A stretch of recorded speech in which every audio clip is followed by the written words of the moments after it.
مرد اور عورت کے حج اور عمرہ کے افعال میں کیا فرق ہے؟ مرد اور عورت کے افعال حج میں جو فرق ہے اسے نمبر وار ذکر کیا جاتا ہے۔ باقی تمام افعال حج میں عورت کے لیے وہی احکام ہیں جو مرد کے لیے ہیں۔ پہلا فرق یہ ہے کہ مردوں کو تلبیہ اونچی آواز سے پڑھنا چاہیے، جبکہ خواتین آہستہ آواز سے تلبیہ پڑھیں گی، کیونکہ ان کی آواز میں بھی پردہ میں شامل ہے۔ دوسرا فرق یہ ہے کہ احرام کی حالت میں مردوں کو سلا ہوا کپڑا پہننا ممنوع ہے، تاہم عورت احرام کی حالت میں بھی سلا ہوا کپڑا پہنے گی۔ تیسرا فرق یہ ہے کہ مرد حضرات کو احرام کی حالت میں اپنا سر ننگا رکھنا ضروری ہے، جبکہ عورت پر اپنا سر چھپانا ضروری ہے۔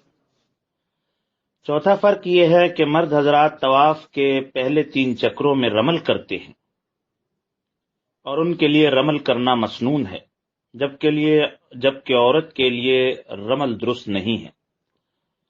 پانچواں فرق یہ ہے کہ مرد حضرات طواف کی حالت میں استباء کرتے ہیں، اور استباء کرنا یعنی احرام کی چادر کو اس طرح پہننا کہ بایاں کندھا چھپا ہوا ہو اور دایاں کندھا کھلا ہوا ہو، یہ مرد کے لیے مسنون ہے، جبکہ عورت کے لیے استباء جائز نہیں ہے۔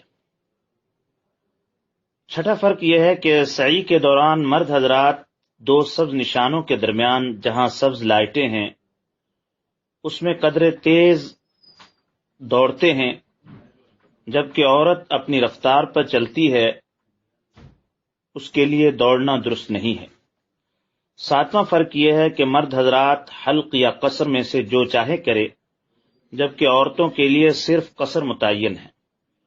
انہیں 1/4 سر کے بال انگلی کے پورے کے برابر کٹوانا واجب ہے، اور تمام سر کے بال کتروانے مسنون ہیں، اور عورتوں کے لیے حلق جائز نہیں ہے۔ 8واں فرق یہ ہے کہ مرد حضرات کو موزے، دستانے، بوٹ وغیرہ جس سے پاؤں کی ابری ہوئی ہڈی چھپ جائے پہننا جائز نہیں ہے، جبکہ خواتین کے لیے جائز ہے۔